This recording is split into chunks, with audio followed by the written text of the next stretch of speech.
आते हैं, सदर साहब से कुछ और पास होता है और जब गजट आता है तो वो कुछ और। तो बड़ी हैरान कोई चीज होगी, देखते हैं।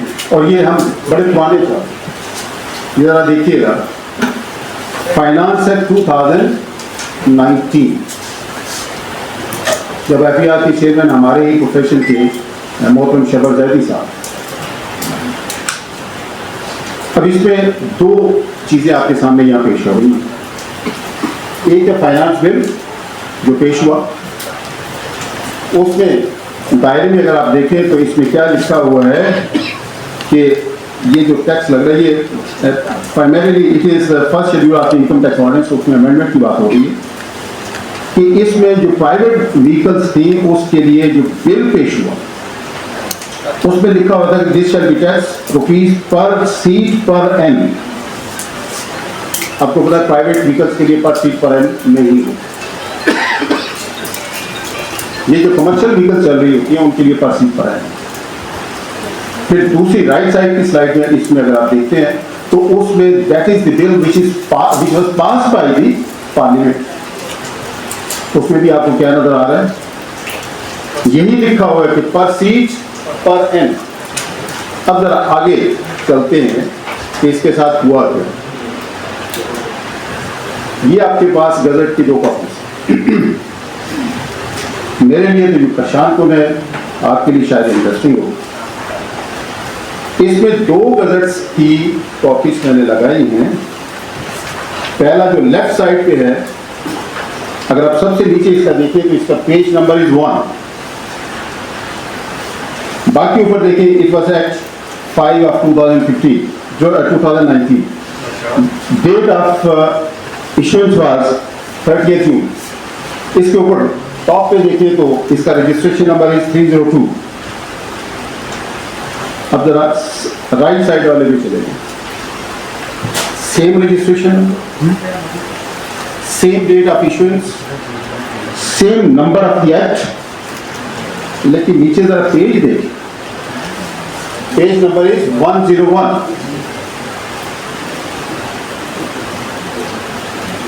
ये दो डिफरेंट गजट इशू हुए थे। पहला पेज नंबर 1 से शुरू होता था, उसी एक्ट के लिए जो फाइनेंस एक्ट 2019 है, और दूसरा 101 से शुरू होता है। लीगली इज इट पॉसिबल कि एक ही चीज के लिए same registration number, same registration, is it possible? अब जरा गौर कीजिएगा कि आगे इसके साथ क्या। ये पहले वाला गजट जो पेज नंबर 1 से शुरू होता है उसका रेलेवेंट पेज है, और इसमें देखें, अच्छा इसका पेज नंबर इज 102 और दूसरे का अगर आप देखेंगे तो 202, क्योंकि 1 से शुरू हुआ था, दूसरा 101 से शुरू हुआ था।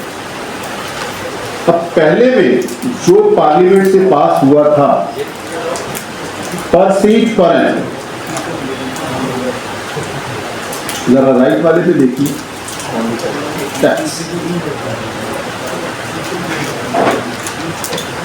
आप सारे कानून डालना, इज इट पॉसिबल?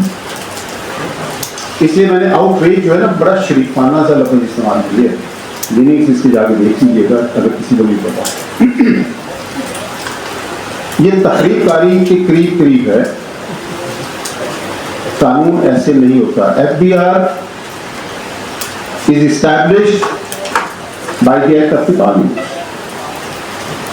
एक कानून के जरिए इसको बनाया गया है, एक कुछ कवानीन पे अमल दरामद करवाने के लिए, और अगर वो एक्ट ऑफ द पार्लियामेंट नहीं है they cannot levy the tax. अच्छा, ये आज की इस आगे बहुत कुछ आप देखेंगे। ऑब्जेक्टिव क्या है, ये सारा कुछ क्यों बयान कर रहा हूं? बुनियादी तौर पे हमने FBR की मदद करनी है। FBR के जो फील्ड फॉर्मेशन हैं उन्हें तो जो कुछ वहां से बताया जाएगा उन्होंने उस पर अमल करना है। अगर तजवीज़ दे दी, किसी ने मान ली तो ठीक, ना मानी तो उसी पे अमल करना है। लेकिन क्या हमारी बात, क्या हमारी professional body just like ICMAP and ICAP, क्या उनकी ये जिम्मेदारी नहीं थी चीजों की नजर रखनी और फिर एट द राइट टाइम इसको एक्सपोज भी करें और फिर अपना असर सूख इस्तेमाल करके कानून को ठीक करें। अगर किसी एक्ट में कोई गलती रह गई है तो आपको पता कि उसका क्या तरीका है, तो ठीक हो सकती है। अब जरा आगे चलते हैं। ये 236C बड़ी पसंदीदा सेक्शन है बहुत सारे लोगों की। जरा इसकी हिस्ट्री देखने की क्या है और फिर इसको समझने की कोशिश। It was inserted by the Finance Act 2012. फिर फाइनेंस एक्ट 2015 ने इसकी सब सेक्शन 3 ओमिट कर दी। 2016 के फाइनेंस एक्ट में उसको दोबारा इंसर्ट कर दिया जिसमें वर्डिंग्स। फिर एक बड़ा कमाल का ऑर्डिनेंस आया, इनकम टैक्स अमेंडमेंट ऑर्डिनेंस 2016। इसने बहुत सारी अमेंडमेंट्स की और इसने सब सेक्शन 4 भी इंसर्ट की। लेकिन इसके साथ हुआ क्या कि it lapsed on 11th August 2016 when it was presented before the National Assembly। और आप जानते हैं कि जब ordinance is laid before the National Assembly उस दिन वो लैप्स कर जाए या 120 डेज अगर पूरे हो जाते हैं तो भी लैप्स करते हैं। तो ये लैप्स हो गया तो इसका मतलब क्या है, इसके थ्रू जितनी अमेंडमेंट्स इंट्रोड्यूस हुई थी वो सारी की सारी आगे चलो। टैक्स लॉज अमेंडमेंट ऑर्डिनेंस 2016 और इसकी इकलादा से पहले था इनकम टैक्स अमेंडमेंट ऑर्डिनेंस, अब था टैक्स लॉज अमेंडमेंट ऑर्डिनेंस 2016 जो 1 जुलाई 2016 से इफेक्टिव था। इसने क्या किया कि inserted proviso to sub section 1 और ये किसके लिए था कि non applicability of section 236C और इसके नतीजे में सब सेक्शन 4 उड़ा दी क्योंकि सब सेक्शन 4 भी इसी को डील करती थी, इसलिए उसको उड़ा दी। This ordinance was valid up to 28 December 2016 और फिर पार्लियामेंट में एक रेजोल्यूशन के तवज्जो से इसको एक्सटेंड किया गया 26 अप्रैल 2017 और उसके बाद ये लैप्स करती है। ये कभी भी पार्लियामेंट में पेश नहीं हुआ। उसके बाद none of the subsequent relevant legislations और दो थी income tax 4th amendment act 2016 और फाइनेंस एक्ट 2017 इसमें इसको पेश ही नहीं किया गया। इसका मतलब क्या है कि जितनी अमेंडमेंट्स इसने टैक्स लॉज अमेंडमेंट ऑर्डिनेंस 2016 ने इंट्रोड्यूस करवाई थी वो भी सारी फाइनेंस एक्ट 2017 ने एक्सप्लेनेशन इंसर्ट कर दी in sub section 1 and proviso to सब सेक्शन 2। सब सेक्शन 2 में प्रोवाइजो आ गई और 1 में एक्सप्लेनेशन आ गई। ये जरा ध्यान में रखिएगा कि इससे पहले जो सब सेक्शन 1 में प्रोवाइजो आई थी इनकम टैक्स अमेंडमेंट ऑर्डिनेंस 2016 के तवज्जो से वो खत्म हो गई। फिर टैक्स लॉज अमेंडमेंट ऑर्डिनेंस फिर एक और ऑर्डिनेंस 2021 ने क्या किया, it inserted second proviso to sub section 1। First proviso lapse करके खत्म हो चुकी है, सेकंड प्रोवाइजो इन्होंने इंसर्ट कर दी, it also lapse on 10th June 2021। लेकिन फाइनेंस एक्ट 2021 के तवज्जो से ये प्रोवाइजो दोबारा इंसर्ट हो। इसका मतलब ये लीगली जो सेकंड प्रोवाइजो जिसे कह रहे हैं actually that is the only proviso. Then finance act 2022 ने ओमिट कर दिया सब सेक्शन 3 को, आगे 23 वाले ने 2A कर दिया। अब जरा कमाल की चीज है that is finance act 2024 latest पिछला। It made certain amendments in the first proviso in subsection 1. Subsection 1 जिसका वजूद ही नहीं है, जो कॉन्स्टिट्यूशनली खत्म हो चुका, उसमें कई अमेंडमेंट इंट्रोड्यूस किया और चूंकि आईनी तौर पर उसका वजूद ही नहीं था इसलिए उसमें कोई अमेंडमेंट भी नहीं हो सकती। अब उसका अंजाम क्या होगा? ये है एक्चुअल जो इस वक्त आईनी तौर पे एग्जिस्ट करता है। Sub section 1 of section 236C, इसमें जो रेड विद फर्दर का लफ्ज है वो फालतू है, लेकिन चूंकि आइन में लिखा, उसमें एक्ट में लिखा हुआ था, इसलिए इसमें दाखिल कर दिया। दूसरी तरफ क्या किया, या तो ये FBR का वर्जन प्रोवाइजो एग्जिस्ट कर रहा है, फर्स्ट प्रोवाइजो, जिसमें सारी तब्दीलियां भी होंगी। और एक और चीज आप जानते हैं कि एक्सप्लेनेशन किसी भी सेक्शन, सब सेक्शन या क्लास के एंड पे होती है, थोड़ी पहले। उनके वर्जन के मुताबिक एक्सप्लेनेशन पहले है और प्रोवाइजोस बाद में। तो ये है, ये बेसिकली तखरीबकारी है जो कि लॉ। अगर इसकी सब सेक्शन 4 पे जाते, सब सेक्शन 4 एक्चुअल जो है वो आपके सामने है, और दूसरी तरफ रेड कलर के साथ आपको एक चीज नजर आ रही है। जरा ऊपर देखिए, क्लास ए में भी यही फिक्रा लिखा हुआ है, the seller, if the seller is dependent of, और फिर इसकी सब क्लास 1 में भी यही लिखा हुआ है। ये सिर्फ एडिटोरियल गलती, लेकिन साल हर साल से ये चल रही है और मेरे किसी अफसर को ये नजर नहीं आती कि ये गलती है। आगे चलो, ये आपके पास इनकम टैक्स इस साल में इनकम टैक्स अमेंडमेंट ऑर्डिनेंस 2024 आया, और इसके लिए जरा देखिएगा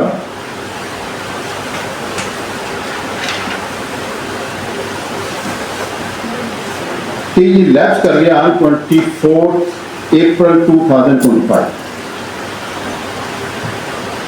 इसकी सारी की सारी अमेंडमेंट्स जो हैं, ये 2025 का इनकम टैक्स अमेंडमेंट एक्ट 2025 आया, उसमें सारी की सारी इनकार कर दी। लेकिन जरा अंडरलाइन डेट देखें, this was passed by National Assembly on 16 May, assented to by the president on 25th May, and it was notified on 11th June। Urgency बढ़ी थी, ऑर्डिनेंस किया, और सूरत हाल ये है कि पास 16 मई को हो गया, लेकिन प्रेसिडेंट साहब के पास 9 दिन लगे, और उसके बाद आगे 14-15 दिन लगे उसको नोटिफाई। अब इसमें जो देखने वाली चीज,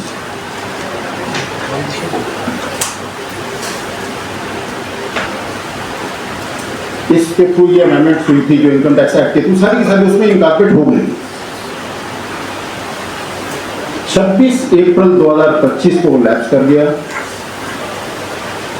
अगला कानून आया 25 मई 2025 को। ये जो दरमियानी पीरियड है, इसमें कौन सा कानून, और अगर इस दौरान इस कानून के तहत नोटिस इशू हुए हैं, तो ऑर्डर्स बने हैं या कुछ और चीजें हुई हैं, तो उसकी फेट क्या होनी चाहिए? क्या हमारी बात इनको डिस्कस करेंगे? क्या ये वो एरियाज नहीं है जिसपे इंटेलेक्चुअल्स को और प्रोफेशनल्स को गौर करके इन्हें ठीक करना चाहिए? ये सारी वही। अच्छा, इसमें बड़ा कमाल, ये जरा देखिएगा, 7th शेड्यूल में तब्दीली आई थी, इसके सब रूल 6 से आप रूल 6C, 7th शेड्यूल आप जानते हैं कि बैंकिंग कंपनीज के हवाले से, इसमें तब्दीली क्या की है कि गवर्नमेंट सिक्योरिटीज, उस पर आपको पता है एक सर्टेन परसेंटेज से ज्यादा आपने इन्वेस्टमेंट किया तो आपको रिड्यूस्ड टैक्स रेट है। This was applicable for tax year 2022 and 23। इसको चेंज करके उन्होंने कर दिया 2023 एंड 24। इसका मतलब ये है कि अगर 2022 का कोई पेंडिंग केस पड़ा हुआ था इस अमेंडमेंट के थ्रू, एक्ट के थ्रू वो खत्म हुआ।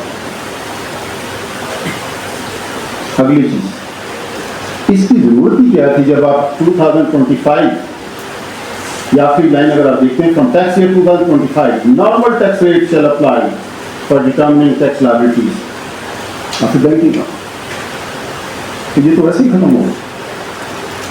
तो इसका मतलब ये कि सिर्फ एक साल को डाला, और एक साल को डाला इस तरीके से कि पिछला एक साल निकाल दिया, 2022 फारग कर दिया और 2023-24 कर दिया। पहले तो 2022 और 23, अब 23 और 24 कर दिया। अब अगर कोई डिसाइड नहीं हुआ तो ये लीगल इश्यूज आ जाते हैं। वैसे तो जो कानून उस वक्त एप्लीकेबल था उसके हिसाब से चलना होता है।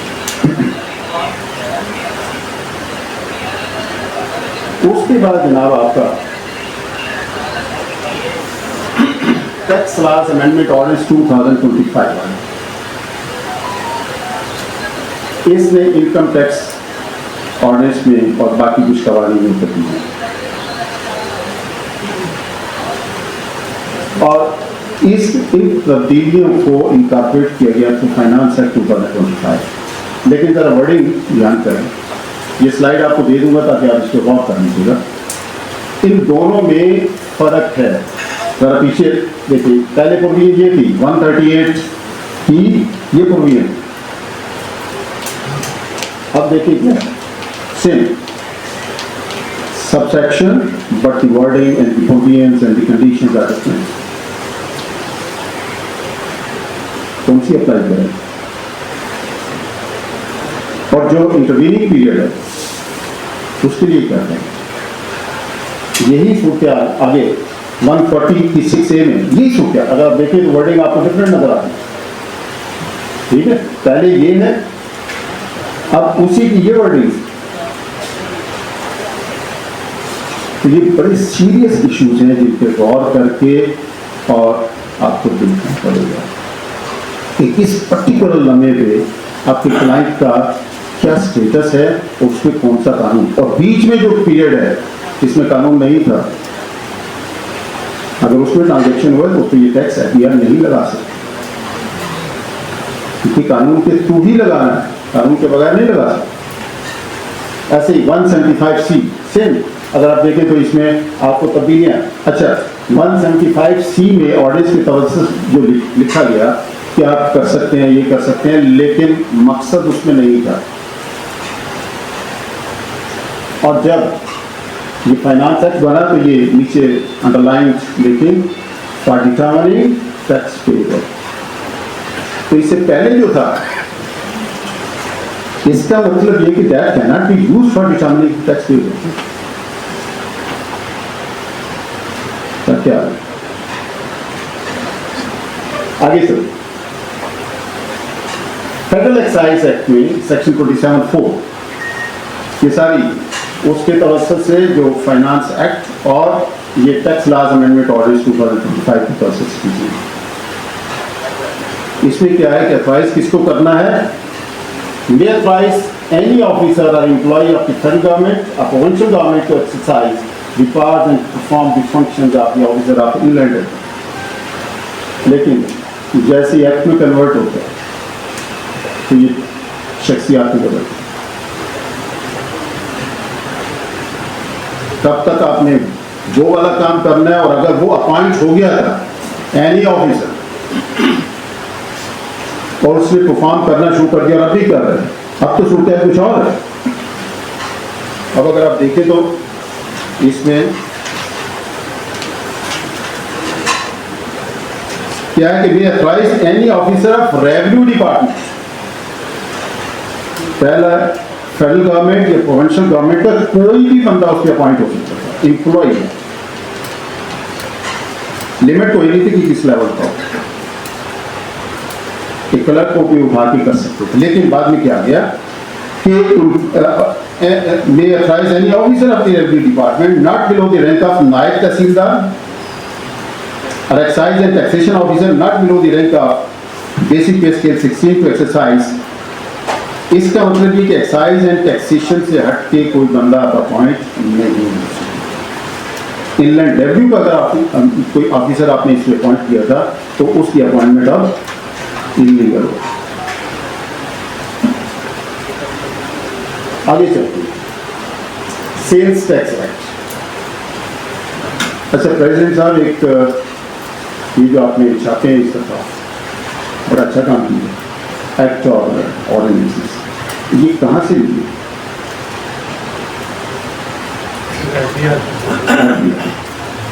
मुझे भी यही गुमान।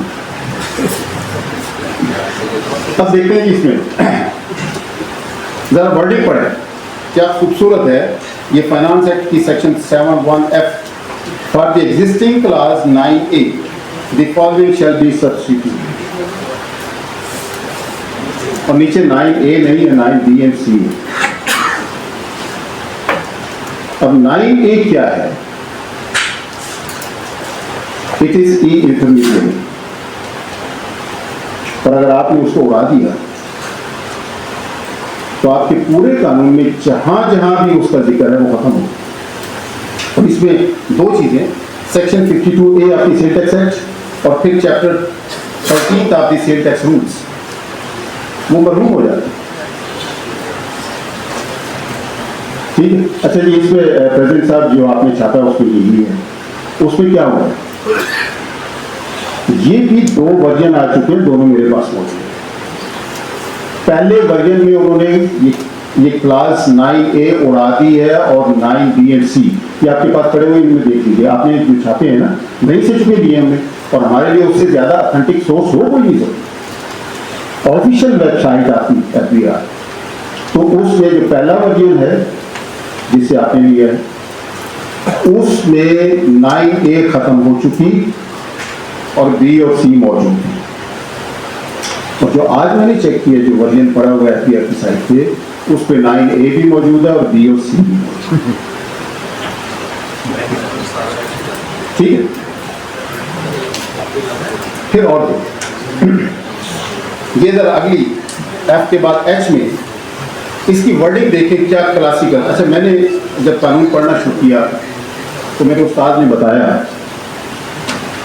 कि law is the matter of advance language and logic.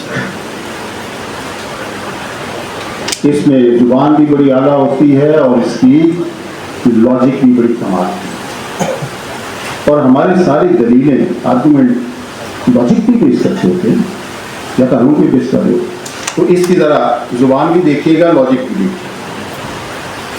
After class 20 the following shall be substituted.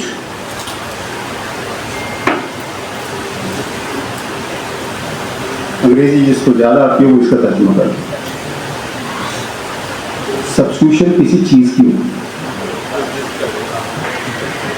या तो ये समझ लें कि क्लास 20 के बाद जो कुछ है सेक्शन 2 में वो सारा खत्म कर दो और ये डाल दो। Actually it was insertion not substitution. और अगर आप सब्स्टिट्यूट कर रहे हैं तो ये किसके लिए था? ये जो है it is for output tax, और अगर सेल टैक्स से आउटपुट टैक्स उड़ा दें, इससे कुछ टैक्स रखता है। यहां FBI ने उसे उड़ाया नहीं, बरकरार रखते हुए ये आगे इंसर्ट कर।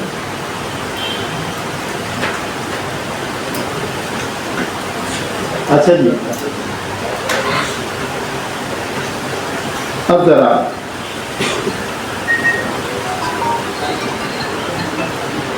ये देखें जरा 8B,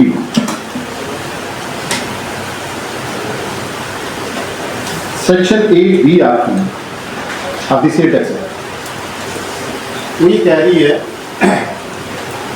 कि in case of tier 1 retailer, in case a tier 1 retailer does not integrate his retail outlet in the manner as prescribed under subsection 9A of section 3,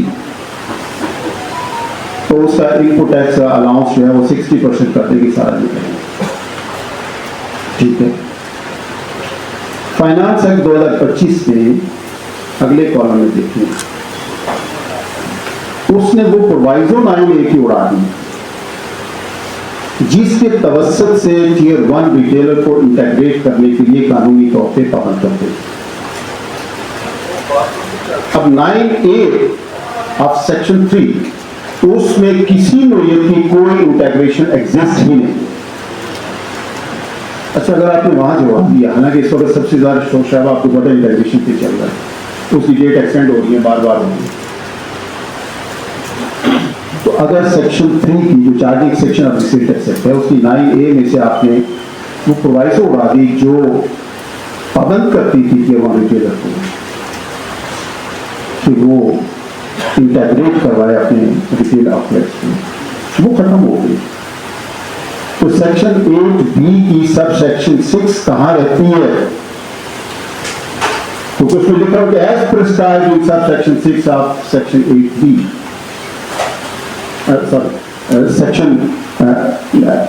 section 3 की subsection 9A, as prescribed in subsection 9A of section 6। तो वहां तो वो खत्म हो गई। तो क्या करें आप लोग? कानून बनाने आप बेहतर समझते हैं कि क्या करें। फाइनेंस एक्ट जैसे 2019 में हुआ था,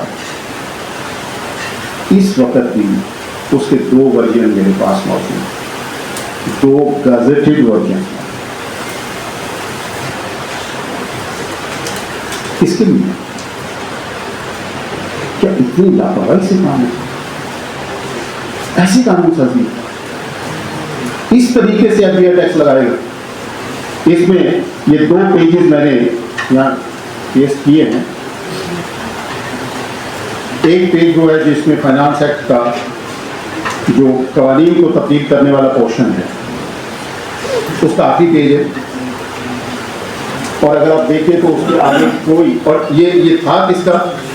that is new energy vehicles adoption levy act 2025। ये जो पहले पेज पे आपको नजर आ रहा है, ये इसकी आखिरी सेक्शन है जो इस पर डिस्कस की है। और उसकी चार्जिंग सेक्शन में ये कहा हुआ है कि this levy shall be charged as provided in the schedule attached to this act. ये आखिरी पेज मैंने इसका दिया है, इसमें आपको किसी किस्म का कोई शेड्यूल नजर नहीं आता। और फिर उस पूरे गजट का आखिरी पेज जिसमें आपको पता है कस्टम्स एक्ट के शेड्यूल वगैरह ऐड किए जाते हैं, 507, उस पर भी देखिए ताहिर साहब के सिग्नेचर मौजूद हैं और इसमें भी कोई आपको नजर नहीं आता। अब जरा फनकारी, ये second gazette, second version of the gazette issued by FDR, इसके आखिरी पेज। अच्छा, वहां तो इतनी गुंजाइश नहीं थी, इन्होंने आखिरी पेज पे, ये आपको पता है कि गजट जब इशू होता है अगर उसका एक ही सफा तो पेज 1 और 2 पीछे खाली भी गिना जाता। 507 पे इन्होंने अब याद है कि हमने तो इस पर लगाई ही नहीं है शेड्यूल, तो वहां ये ठोक दिया। अब जरा आप देखें, पहले देखें कि ये कहां खत्म हो रहा है। अब अगला वहीं से शेड्यूल शुरू हो। मैंने इस पे जितनी रिसर्च की, उसमें क्या था कि ये फाइनेंस बिल में शामिल नहीं था, ये अमेंडमेंट्स इन फाइनेंस बिल में शामिल नहीं था। अच्छा, इस दफा कमाल ये है कि finance bill and amendments in finance bill, इन दोनों को मिला के देखें तो finance act pass by the parliament coincide नहीं करता। इसका मतलब ये कि बीच में कुछ ऐसी चीजें भी मौजूद हैं जो कैबिनेट से अप्रूव किए बगैर आपने finance bill as approve by the parliament कर दी, उसमें ये भी डाल दें, उसमें भी नहीं। Then the act pass by the assented to by the president, उसमें भी नहीं है। जो फर्स्ट गजट इशू हुआ उसमें भी नहीं है।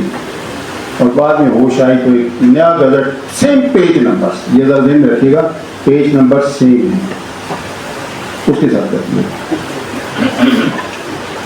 क्या इसको चैलेंज नहीं करना चाहिए कि आप कहां से लेके आए?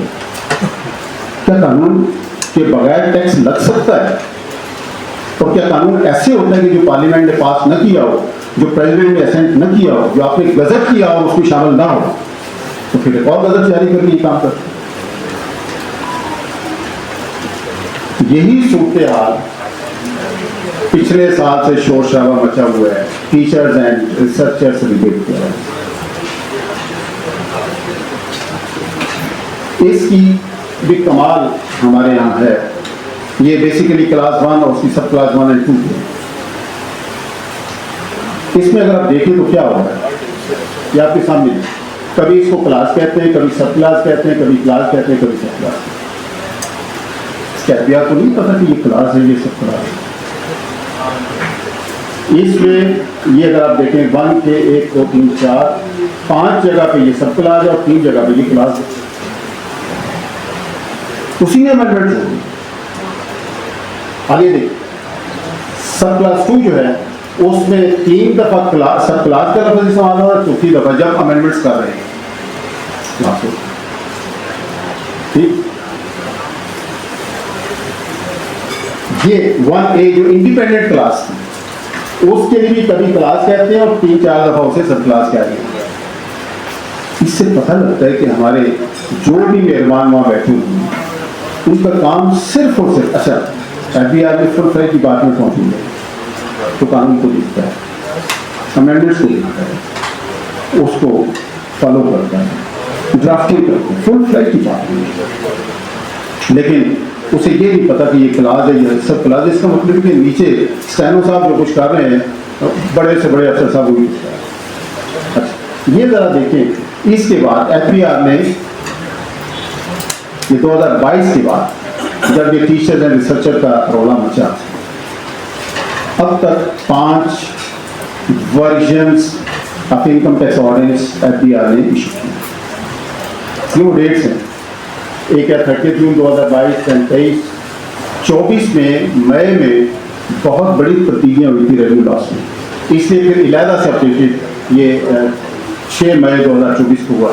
देन 30 जून 2024 और अब 30 जून 2025। अब जरा देखें जरा, ये एक मैं आपको बता रहा हूँ 2022 के साथ क्या हुआ। अच्छा, ये दोनों वर्जन्स मेरे पास मौजूद, मैं कोई आसमान से तो नहीं लाया ना, FBI से लाया।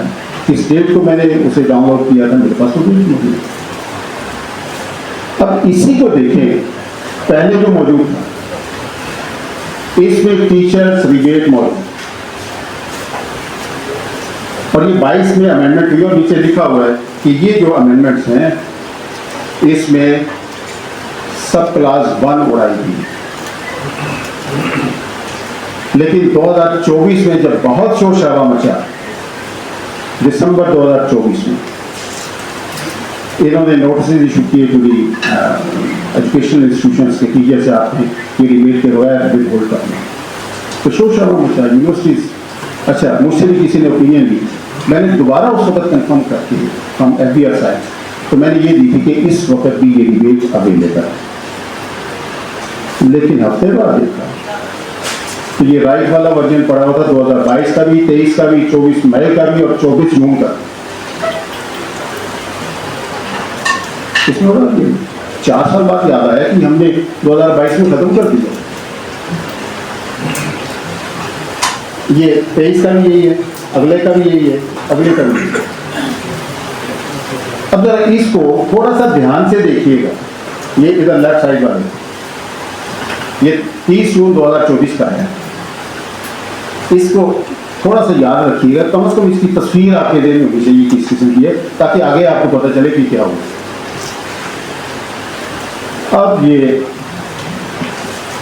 फर्स्ट वर्जन आप जो प्रेसिडेंट साहब आपकी किताब में मौजूद है, उसमें क्या है, इसमें जो फ्लाइंग अलाउंस था जो 2022 में खत्म हो गया था वो इसमें मौजूद है, वो आज आपके पास अवेलेबल है। ठीक है ना। FBI का first version of income tax ordinance वो बताता है कि ये आपके पास आज भी मौजूद है। इसीलिए मैंने कहा था जरा ऊपर वाली को ध्यान में रखिएगा, वहां उड़ा हुआ है, वहां ये मौजूद नहीं है। लेकिन 2025 के फाइनेंस एक्ट के बाद जब करते हैं तो उसमें ये 2022 में जो उल्लेख हो गया था वो आज भी है। ठीक है, ये पूरे पूरा होगा। अच्छा, अब second version of income tax ordinance issued by APR which is now available on the website. इसे भी मैंने आने से पहले, बस खत्म हो रहा है, इसे भी मैंने आने से पहले चेक किया। अब इस पर ध्यान करेगा। कमाल है, वो आपका फ्लाइंग अलाउंस वो खत्म हो गया क्योंकि पहले भी खत्म है, लेकिन टीचर्स अलाउंस इन सब क्लास 2 एग्जिस्ट करता है। आपने जितने भी फाइनेंस एक्ट पे सेमिनार किए उसमें आपको पता चला कि टीचर्स रिबेट को खत्म हो। उसके साथ ही अगले पेज में ये उसी वर्जन का सेकंड पेज है जिस पे क्लास 3A जो इस दफा इंसर्ट हुई है वो मौजूद है। वो ये कहते हैं कि टीचर्स रिबेट आपको 1 जुलाई 2022 से लेके अब तक अवेलेबल होगा, लेकिन it will lapse after tax year 2025। तो 23 में को खत्म हो। ये बेसिकली वो जो पिछले 4 सालों में गड़बड़े की थी उसको ठीक करने की कोशिश की, लेकिन ये भूल गए कि हमने तो मॉडिफाइड वर्जन डाला हुआ है। पुराना वर्जन उठाया, उसमें क्लास 2 भी मौजूद है और 3A भी। इससे आपको अंदाजा हुआ होगा कि कितनी मेहनत हो रही है। बहुत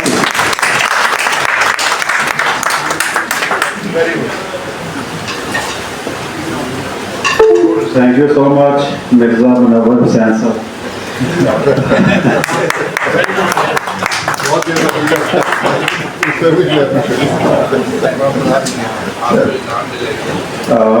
अब मैं रिक्वेस्ट करूंगा आज के guest of honour member executive committee Lahore tax bar association Sabir Sadiq sahab को कि वो डायस पर तशरीफ लाएं और अपने ख्याल से बयान करें।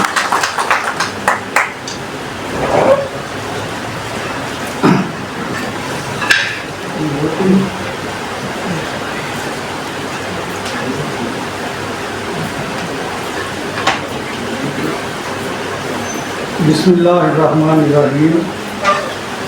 ऑनरेबल चीफ गेस्ट जनाब जाहिद सिकंदर साहब, मेंबर एपीआर ट्राइब्यूनल, मेरे मुअज़्ज़ज़ स्पीकरान मिर्ज़ा मुनव्वर हुसैन साहब और बैरिस्टर उसामा सादून साहब, मेरा नाम आज के टॉपिक पे अल्हम्दुलिल्लाह इन्होंने बहुत अच्छा एनालिटिकल जो है ना जी स्टडी की फाइनेंस एक्ट में पिछले सालों को मद्देनज़र रखते हुए। ये जो नॉमिनीज थी ये बड़े जो है ना अच्छे तरीके से इन्होंने डिस्कस किया और मेहरबानी इनकी कि इन्होंने हमें एजुकेट किया इस मामले में और बकाया लगी आर्टिफिशियल इंटेलिजेंस के हवाले से बात ज़्यादा जो है ना मेरा ख्याल है कि इस वक्त जो प्रॉब्लम आ रही है ना लोगों को वो आर्टिफिशियल इंटेलिजेंस की ही आ रही है। लोग इस वक्त इसका बेदरेग इस्तेमाल करने की कोशिश कर रहे हैं विदाउट गोइंग टू इसकी ट्रेनिंग लेने के बाद इसको करें। जब तक आपकी प्रॉपर ट्रेनिंग नहीं होगी आप इसका सही तरीके से इस्तेमाल नहीं कर सकेंगे, क्योंकि ये मेरे एक्सपीरियंस में मेरे दोस्तों ने मेरे साथ डिस्कशंस की कुछ मई और जून के महीने में। मैं अपना पर्सनल एक्सपीरियंस शेयर करूंगा आपसे।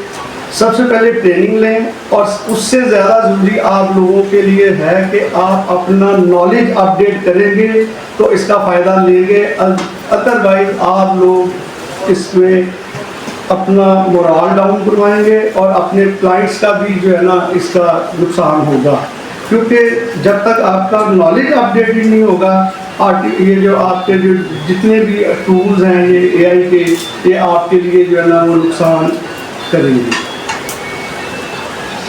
सबसे ज़रूरी जो वही है कि आप अपना जो है ना अपना नॉलेज अपडेट करें और इसको जो है ना proper.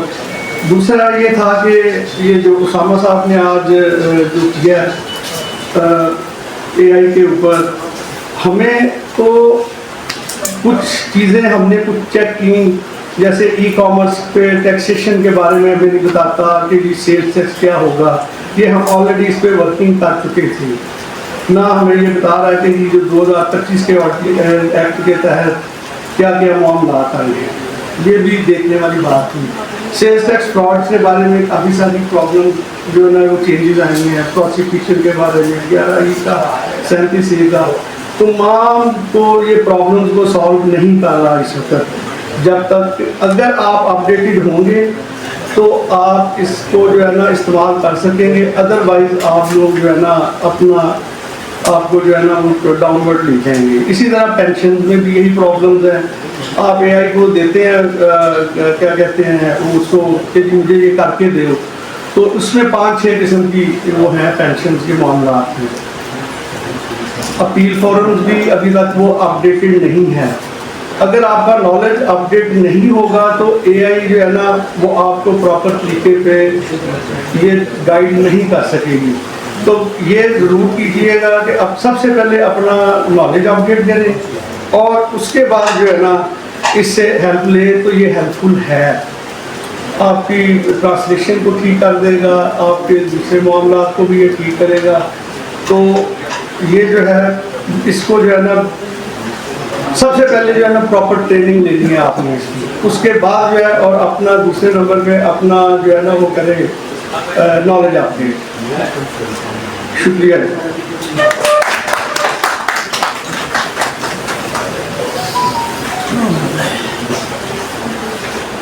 Thank you so much. मैं former president Lahore tax bar association Numan Yahya sahab को मैं वेलकम करता हूँ। और अब मैं रिक्वेस्ट करूँगा आज के chief guest honourable member ATI Zahid Sikandar साहब से कि वो डाइस पर तशरीफ लाएँ और आज के प्रोग्राम के हवाले से अपने ख्याल पेश करें।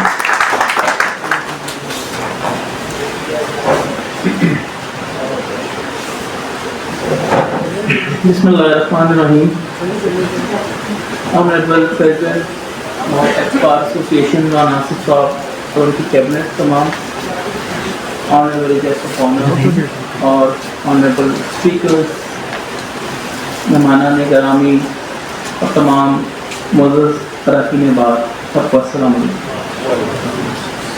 सबसे पहले तो शुक्रिया प्रेसिडेंट साहब इनवाइट करने के लिए, क्योंकि एक वकील के लिए जब भी बार रूम में आना होता है तो वो ऐसे ही होता है जैसे वो अपने घर में आ गए।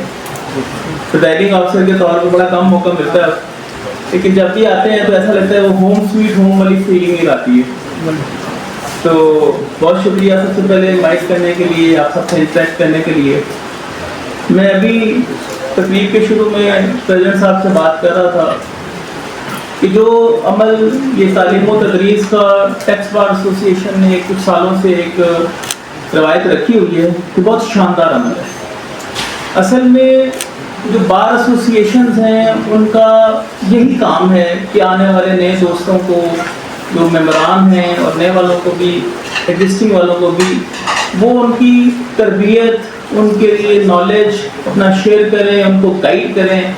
और टैक्स बार के जो पैटर्न्स हैं, जो सीनियर मेंबरान हैं पाकिस्तान टैक्स बार के कायदीन अभी जो यहाँ मौजूद हैं, जो यहाँ मौजूद नहीं है, ये बड़ा अच्छा एक गुलदस्ता है जो एक लेके चल रहा है टैक्स बार एसोसिएशन को। ये जो नए आने वाले दोस्तों की तालीम व तदरीस तरबियत के हवाले से भी, और जो नए लॉज और नई चीज़ें आ रही हैं उनको अपडेट करने के हवाले से भी। ये लेक्चर्स का जो टॉपिक्स हैं बड़ा ज़बरदस्त उन्होंने टॉपिक्स रखे गए। आर्टिफिशियल इंटेलिजेंस बैरिस्टर साहब ने बड़ा ज़बरदस्त प्रेजेंट किया। उसी तरह कंपैरेटिव स्टडी दूसरे मेंबर स्पीकर थे, उन्होंने जो एनॉमलीज और जो उन्होंने पॉइंट आउट की डेफिशिएंसीज बड़ा ज़बरदस्त दोनों तरीके से इन्होंने बयान की। तो आर्टिफिशियल इंटेलिजेंस के बारे में थोड़ा सा इतना ही कहूँगा कि ये आने वाले वक्त का एक कहने की ज़रूरत है। जब भी कोई नई चीज़ आती है इस पर टाइम लगता है थोड़ा सा। जब पहले सुनते हैं, जब स्पीकर आया तो बड़ी रेजिस्टेंस आती है, अब्जॉर्ब करना मुश्किल होता है, लेकिन वक्त के साथ साथ लोग फिर उसकी जब अफादियत देखते हैं तो फिर उसकी तरफ फॉलो करते हैं।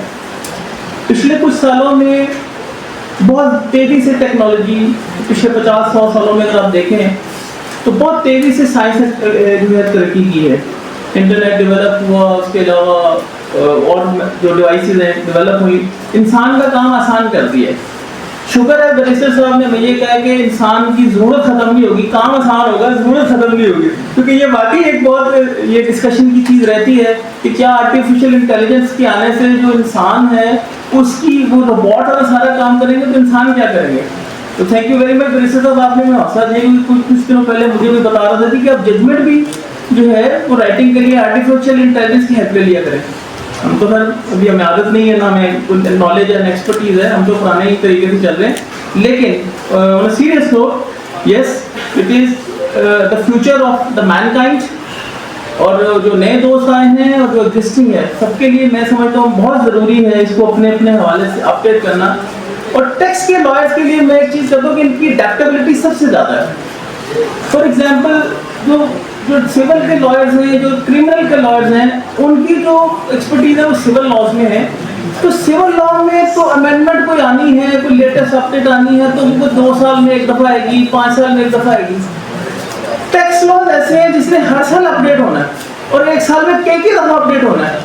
तो जो टैक्स लॉयर्स हैं उनके लिए उनकी एक्सपर्टीज में भी है ये शामिल, और उनकी ये प्रैक्टिस में भी शामिल है कि वो अपने आप को जो रिसेंट डेवलपमेंट्स हैं, अमेंडमेंट्स हैं, उनको अपने आप से अपडेट रखें। इसी तरह टेक्नोलॉजी का यूजेज है, हमने थोड़ा थोड़ा वक्त के साथ साथ माइक्रोसॉफ्ट सीख लिया कि चलो थोड़ा बहुत हेल्प हो जाए हमें भी।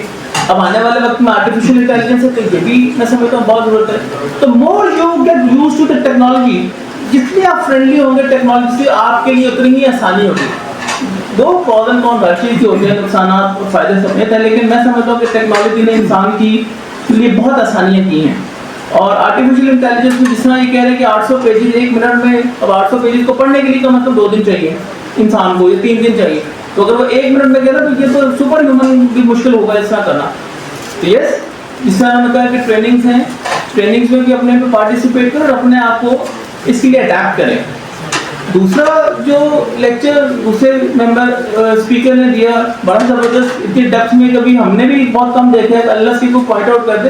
But yes, this is the job of a lawyer. Lawyer का काम यही है कि वो क्रिटिकल एनालिसिस करे, जो लॉज आए हैं प्रीवियस और जो उनकी जो रिसेंट जो लॉज हैं उनके मुताबिक कंपैरेटिव स्टडी करके जो deficiencies, yes this is the job of a lawyer. तो उनके लिए भी मैं समझता हूँ कि बड़ी अप्रिशिएबल ये बात है कि उन्होंने बड़ा ज़बरदस्त तरीके से एक्सप्लेन किया। बाकी जहाँ तक मेरे चूँकि इस वक्त ट्रिब्यूनल में हूँ तो ट्रिब्यूनल के हवाले से भी एक आध बात करता चलूँ कि हम वहाँ पे भी अब कोशिश कर रहे हैं कि अपने आप को जो ट्रिब्यूनल की जितनी भी फिक्सेशन हैं या जो बाकी जो एडमिनिस्ट्रेटिव चीज़ें हैं उनको भी हम टेक्नोलॉजी से जितना ज़्यादा करीब तक कर सकें, ताकि वहाँ पे भी ट्रांसपेरेंसी का अमल और वहाँ पे भी जो एक पूरा एक जो उसकी सिंक्रोनाइज कर सके हम डाटा को, क्योंकि बहुत दफ़ा ऐसा होता है। आज भी एक केस लगा मेरे सामने आया कि जिसमें 2019 में एक दो क्रॉस अपील पार्टीज की डिपार्टमेंट की और टैक्स पे की, तो 6 साल पहले अपील डिसाइड हो गई है एक इशू पे, और आज 6 साल बाद वो लग रही है दोबारा दूसरी पार्टी की टैक्स पे की वो सेम इशू पे। तो ऐसी बहुत सारी चीज़ें हैं जो सिर्फ और सिर्फ डाटा सिंक्रोनाइज ना होने की वजह से अननेसेसरी जो ट्रिब्यूनल का नंबर है वो भी बढ़ता है, टैक्स पेयर्स और जो डिपार्टमेंट है उनका भी काम बढ़ता है। तो बहुत सारी चीज़ें जो है वो ठीक होने वाली हैं और हम कोशिश करते रहते हैं। बाकी बहुत ज़बरदस्त टीम इस वक्त काम कर रही है। मुझे यहाँ नज़र आ रहे हैं भी नमान या साहब का जिक्र हुआ, प्रेसिडेंट साबिक हैं, बेग साहब हैं, फारूक साहब बैठे हुए हैं, बाकी सारी कैबिनेट सब ने मैंने देखा एक बहुत अच्छी यहाँ पे रिवायत को कायम रखा है। ये जो लेक्चर्स हैं, तालीम और तदरीस है, और ट्रिब्यूनल के हवाले से सिर्फ मैं कहूँगा कि आप सब हमारे हिस्सा हैं। हमारे बार जो है और बेंच दोनों एक ही गाड़ी के जिसे कहते हैं 2 पहिए, और ये लाजिम और मलजूम है, ना बार बेंच के बगैर मुकम्मल है ना ही बेंच बार के मुकम्मल है। तो इसलिए दोनों की एक म्यूचुअल हार्मनी से ही सिस्टम आगे चलता है।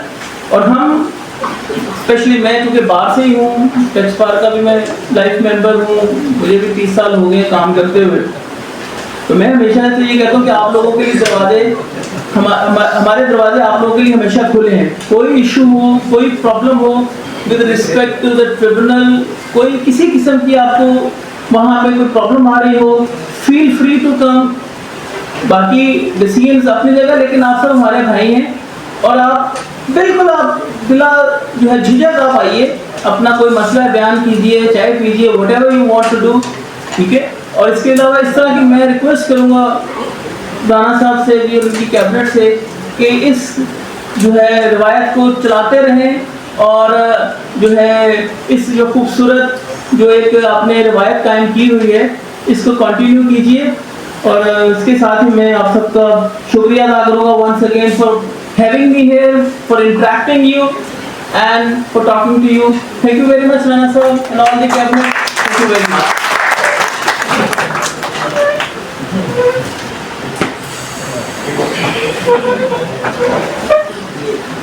Thank you so much, sir, for your appreciation.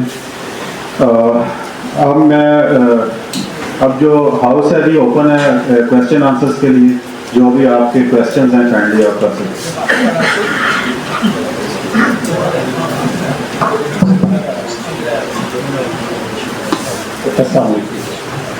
मेरा सर आप काइंडली इधर आ जाएं। मिर्जा साहब से क्वेश्चन मिर्जा साहब को हम माइक दे देते हैं। आप बैठे जवान आदमी अच्छा, पहले आर्टिफिशियल इंटेलिजेंस के हवाले से थोड़ी सी डिस्कशन कर लेते हैं सर। जैसे कि बार बार इस चीज़ के ऊपर फोकस किया गया कि ट्रेनिंग जो है वो बहुत ज़्यादा इम्पोर्टेंट है। तो सर ट्रेनिंग जो है हम इधर डिफरेंट सेमिनार्स करते हैं, फॉर द टाइम थोड़ी सी इन्फॉर्मेशन मिलती है और हम चले जाते हैं। अब इसकी प्रॉपर जो ट्रेनिंग है, अगर कोई इंस्टीट्यूट है आपका तो अभी प्लान है ना इसको करने का, तो वो उसके बारे में थोड़ा सा बता देंगे। तो प्रॉपर फोरम कौन सा है जहाँ से हम ये ट्रेनिंग ले सकते हैं आर्टिफिशियल इंटेलिजेंस के हवाले से। अब आर्टिफिशियल इंटेलिजेंस के साथ कुछ चीज़ें और भी हैं, जैसे जेमिनी है या आप चैट जीपीटी की बात कर रहे हैं कि इसके आपके पब्लिक फोरम है, और ये क्या ये पाइथन जो लैंग्वेज है मशीन लर्निंग, क्या ये हमारे लिए ज़रूरी है कि इररेलेवेंट है, डाटा साइंस वगैरह, इसके बारे में थोड़ा सा बता दें। और ये जो आपने जो आर्टिफिशियल इंटेलिजेंस के टूल्स हैं, कि जितने भी टूल्स हैं आपने जैसे हार्वी का बताया, क्या हार्वी जो है वो क्या पेड है, इस पर कैसे एक्सेस है। आपको पता ही है कि जैसे जब सैप आया था अकाउंटिंग सॉफ्टवेयर, उसके बाद अब आजकल ओडू का है, ठीक है। तो डिफरेंट जो सॉफ्टवेयर है वो शुरू में तो बहुत ज़्यादा डिमांडिंग होते हैं, with the passage of time जो है वो ऑब्सोलीट चीज़ें उसको चेंज करना शुरू हो जाती हैं। ये तो मेरा आर्टिफिशियल इंटेलिजेंस से एक सवाल थे, और कुछ मिर्जा मुनव्वर हुसैन साहब से एक क्वेश्चन है। सर से मेरा क्वेश्चन है, सर जैसे हम 25 की रिटर्न फाइल कर रहे हैं, इसमें सर वो टीचर्स की जो डिडक्शन है, टैक्स डिडक्शन है, वो जितनी इनकम लगती है उस पर खुली हुई है, उसमें रिबेट नहीं आता। तो वो डिडक्शन तो गवर्नमेंट ने जो है ये लोकल गवर्नमेंट ने उन्होंने काट ली है, इसका हमने क्या ट्रीटमेंट करना है। और 7E के हवाले से, तो 7E के अंदर एक एग्जेम्पशन या स्टे ग्रांटेड की एक ऑप्शन आती है, और 7E का जो मैटर है वो सुप्रीम कोर्ट में भी पेंडिंग है, ठीक है। तो क्या हम 7E की वर्किंग करें, क्या वहाँ पे जाके फेयर मार्केट वैल्यू जो है, जो FBI के रेट दिए हैं उसके मुताबिक कैलकुलेशन करें, उसको फिल करें, उसके बारे में थोड़ा सा बता दें। So मैं थोड़ा सा टेक फर्स्ट टर्न। अच्छा, आपने बड़ी इंटरेस्टिंग बात की, आपने कहा कि जो जेमिनी है, चैट जीपीटी है, ये सब कुछ है। अच्छा, दुनिया में जो है इस वक्त सिर्फ 3 ही मेन कंट्रीज हैं जहाँ पे, रीजन्स में कहूँगा, जहाँ पे AI इस वक्त डोमिनेट कर रहा है। एक चाइना के अपने मॉडल्स हैं, एक US के अपने मॉडल्स हैं, और यूरोप आ रहा है वहाँ।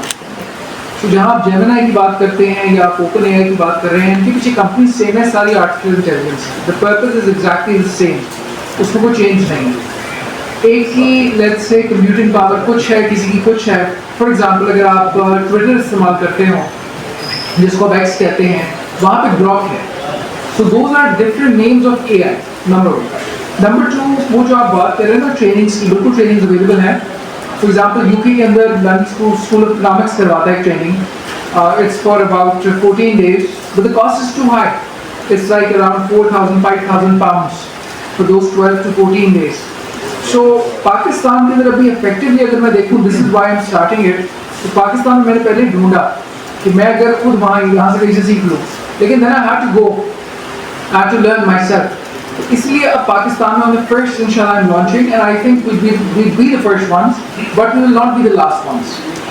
और मैंने जो सेंट्रिक ट्रेनिंग बनाई है वो in line with real life situations बनाई है जो हम लोग पाकिस्तान में एज लॉयर्स फेस कर रहे हैं, not on something that the West is facing because their laws their application of the law is different. इसके अलावा आपने एक जिक्र किया पाइथन का. ना Python is a language just like C++ language है, जावा एक लैंग्वेज है. देखिए programming is a different field altogether, that's IT. हमें वो जानने की जरूरत नहीं है. ऑन द कॉन्ट्ररी, अगर anybody is going to become eventually redundant, it is these people. Why? Because AI can program things for you, right? So आपको क्या पता होना चाहिए? आपको सिर्फ जो ट्रेनिंग चाहिए ना, जो आप मेरे ख्याल से आपका सवाल था, आपको ट्रेनिंग चाहिए on how to actually interact with AI, how to use these tools. Because machine जो है वो लिमिटेड कमांड पे लिमिटेड वर्ड्स के ऊपर बेहतरीन आउटपुट देती है. हम कोशिश करते हैं हम मैक्सिमाइज करें बातों को and it keeps on going. So it's a very straightforward procedure, but the trainings are going to be targeted towards the use of these tools. जैसे हार्डी हो गया, हार्डी के फ्री वर्जन्स भी हैं. लेट्स से अगर आप इसकी demo के ऊपर रजिस्टर होते हैं, but again like I said कि अगर आपका यूज कम है तो उसको अल्टरनेटिव्स भी आ रहे हैं, चाइनीज भी आ रहे हैं. So there are 20 ways to I would say Sunday in this scenario कि जिसके अंदर आपके पास एक्सेस आ जाएगी. And I will obviously in those courses we will be guiding you on that. ठीक है, स्पेसिफिकली. तो आई थिंक सर को कहते हैं. अच्छा जी, मैं सिर्फ उन क्वेश्चन को आंसर करूंगा जो आज के टॉपिक से हैं. बाकी माशाल्लाह खासे एक्सपर्ट्स मौजूद हैं, आप उनसे पूछ सकते हैं. जहाँ तक टीचर्स रिबेट की बात है तो टैक्स ईयर 2025 के लिए तो अवेलेबल है. ठीक है, तो उसमें तो कोई मसला नहीं होना चाहिए.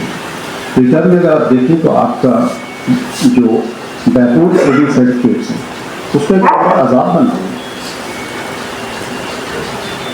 और इसमें उसको भी अगर मैं शामिल कर लेता तो आपको नज़र आता कि कानून क्या है, उसके बाद SROs क्या कहते हैं, उसके बाद जो सर्कुलर्स और एक्सप्लेनेशन है वो क्या कहती हैं, और एंड में पता चलता है कि उन्हें खुद नहीं पता कि उन्होंने क्या करना है. और यही दिक्कत हो रहा है जब आप रिटर्न फाइल करते हैं और जिसमें बैबू सर्टिफिकेट की बात होती है. ये मसाइल हैं और इनका हल बार्स में ही तलाश करना है, अदरवाइज ये मसाइल चलते हैं.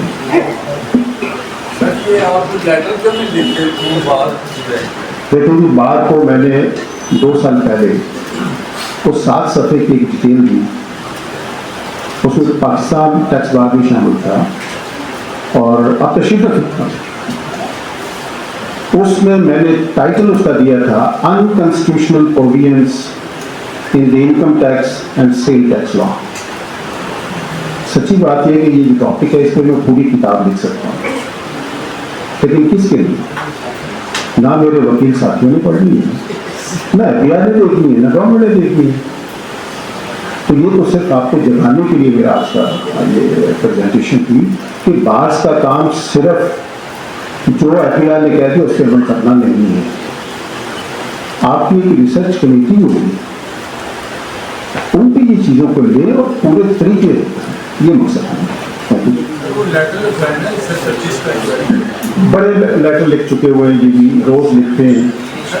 देखिए FBI की सूरत ये है, उसके लिए किसी लेटर की जरूरत नहीं होनी चाहिए थी कि जो फाइनलिटी पॉइंट ऑफ लॉ हो चुकी है फ्रॉम द सुप्रीम कोर्ट, अगर आप असेसिंग ऑफिसर को जाकर पेश करते हैं तो उसको मानते ही नहीं. मैं पिछले 10 सालों से 25 का तो लेटर मैं कह रहा हूँ पिछले 10 सालों से एक चीज में कर रहा हूँ कि जनाब जो इश्यूज फाइनलाइज हो चुके हैं सुप्रीम कोर्ट से, वो तो FBI पे बाइंडिंग कर दे. अगर ये हो जाए तो आपके जो एपलेट फोरम है उनका बोझ कम हो सकता है. तो जवाब क्या आता है जब भी आप A के पास जाते हैं, बदल जी आप चैलेंज कर दीजिए. अगर सुप्रीम कोर्ट का ऑर्डर नहीं माना जाता तो मेरी या बार की लिखी हुई की क्या है? जी प्रेसिडेंट साहब यही से मिर्जा साहब से हम ले लेंगे और इंशाल्लाह इसको फॉलो अप भी करेंगे, पुरसू भी करेंगे और देखें कि एनॉमलीज होंगी तो आप केस जीतेंगे, अगर नहीं होंगी तो आप केस नहीं जीत पाएंगे, ये भी ध्यान में रखिएगा। ये चीज़ें टेक्निकल कोई इश्यूज लॉ में या कोई भी ऑर्डिनेंस है, एक्ट है, उसमें कोई लुकुनाज होती हैं तो आप केस जीतते हैं ना, वरना तो नहीं जीत सकते। फैक्ट तो और चीज़ है, तो लॉ हमेशा ऐसे ही होता है कि उसमें कोई ना कोई गलती होती है तो वकील के लिए आसानी ज़्यादा होती है, लेकिन हम इसको परसू करेंगे क्योंकि ये अभी इन्होंने कर दिया तो इंशाल्लाह इनसे रिक्वेस्ट मैंने की है कि इनसे हम लेटर लेके, जो इन्होंने बल्कि ये दे दिया, इसी को हम जो है ना फॉर्मल लेटर बनाएंगे और जो लॉ मिनिस्ट्री है उसको लिखेंगे इसमें ना कि ये गुना इसमें है, इसको ठीक कर दें। ठीक है साहब, आपकी इजाज़त से फिक्र देखिए, लॉ में लकूना होना एक और चीज़ है। लॉ डिफाइन कर दिया आपके कॉन्स्टिट्यूशन में, which is pass by the parliament and assented to by the president. अगर वो कानून है ही नहीं और आप उसे लागू करते चले जा रहे हैं, क्या उसे लकूने की कैटेगरी में लेके जाएंगे? देखें, उसमें आप कह रहे हैं 2 वर्जन, एक वर्जन जो आ गया उसमें अक्सर जितनी बुक्स प्रिंट हुई होंगी उसी के मुताबिक होगी होंगी जो फर्स्ट आ गया है, तो दोबारा अगर दिया है तो वो उसमें उन्होंने जो गलती की है उसी के लिए सबका फायदा होगा और उसको मैं कह भी रहूँगी इंशाल्लाह हम उसको परसू करेंगे। देखें, वो असल में है तो फ्रॉड कि पहले उन्होंने कुछ और ऐड किया है, अपलोड किया है और अब उन्होंने चेंज कर दिया है, तो वो जो है ना दोनों हमारे पास मौजूद हैं, उससे ट्राई भी कर सकते हैं। एक लड़ाई है ना, तो वो हम जरूर लड़ेंगे अपने फोरम के लिए, इंशाल्लाह लेटर लिखेंगे और उनको परसू करेंगे। बड़ी माजरत के साथ मैं आर्गू नहीं करता होता, लेकिन बात यह है कि मेरी आज की इस मगजमारी का एक ही मकसद है, और अगर मेरा प्रेसिडेंट भी उसको समझ पा रहा तो वाकई में क्या समझ है। मकसद ये है, मैं बड़ी माजरत के साथ और आगे मैं बिल्कुल कतई नहीं करता होगा, बात यह है कि एफपीआर के पास पूरा इख्तियार है कानून साजी करवाने का, उसको सामने रखते हुए कानून बनाए।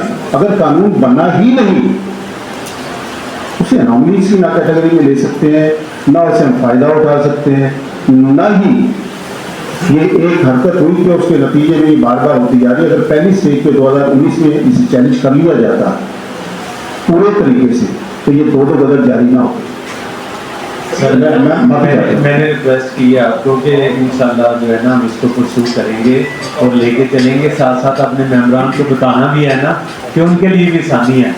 रूल सही होना, नोटिस का इशू होता है जी इंशाल्लाह इसको परसू करेंगे लेटर लिख के, जो इन्होंने अपनी प्रेजेंटेशन दी है वो मेरे पास मौजूद है, ग्रुप से भी शेयर हो जाएंगी और इसको इंशाल्लाह परसू भी करेंगे लेटर फॉर्मेट बना के ना, तो इसको परसू करेंगे। इस बात की जो रिसर्च कमेटी है उसमें ऐसे सीनियर्स को क्यों नहीं लिया जाता कि जो इतनी मेहनत कर रहे हैं और आके यहाँ पर आपको ये सारी चीज़ें एक्सप्लेन कर रहे हैं। हमारी जो रिसर्च कमेटी है उसमें कौन दोस्त हैं, वो ये काम सही से क्यों नहीं कर रहे? आप ऐसे लोगों को लें। हमारे लिए मैं समझता हूँ कि बड़े फख्र की बात है कि आज ये यहाँ पर मौजूद है।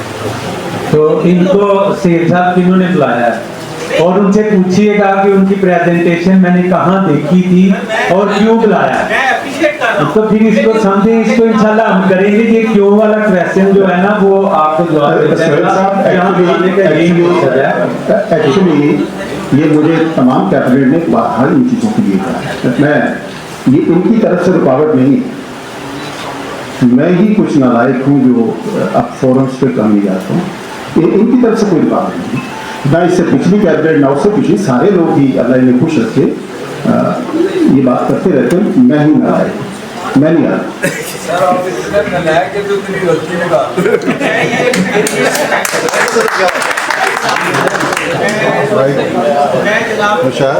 माइक ले लें, माइक दे देते हैं आपको, क्वेश्चन आपके लेके गुजारिश करने लगा हूँ।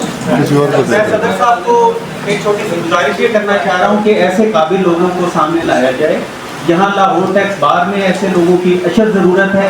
हमें जो है वो फ़ोटो सेशन नहीं चाहिए, हमें इस तरह के लोगों की यहाँ पर इनका आना इनको आना चाहिए।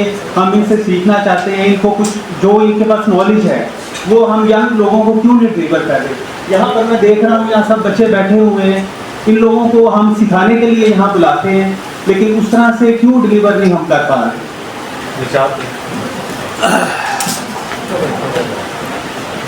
साहब ये डिलीवर करवाने के लिए आपको बुलाया गया और उनको भी रिक्वेस्ट की है, वो हमारे इनविटेशन पे आए हैं। ये क्या पर्पस था इनको यहाँ बुलाने का, मुझे बताइएगा जरा। ये डिलीवर करने का ना, किसी को बोल के तो बुला नहीं देना, इन्होंने बताना है, उसको हमने देखना है, उस पर अमल पैरा होना है। तो यही काम है बात का, जो बात कर रही है रोजाना आपको हर वीकली हर इशू पे जो हमें लग रहा होता है उस पर लेक्चर खुआते हैं, तो आपको उन्हीं से पता चलता है कि यहाँ पे तो नहीं चलता। तो ये इसीलिए उनको बुलवाया गया है, आपने उनकी बातों को देखना है, उनको पिक करें, आगे आपका काम है। उन्होंने तो आपको कुछ नहीं बोल के बुला देना कि इसको पी लें और आप ठीक हो जाएंगे। उनका काम है उनको बताना, प्रोमिनेंट करना और आगे उसको परसू आप लोगों ने करना है, सीखना आप लोगों ने खुद है। आप बैठ जाए, मेहरबानी है। मैं आपकी पीछे मिर्जा साहब को मैं ज्यादा कंट्रोवर्शियल पर्सनैलिटी ना बनाई।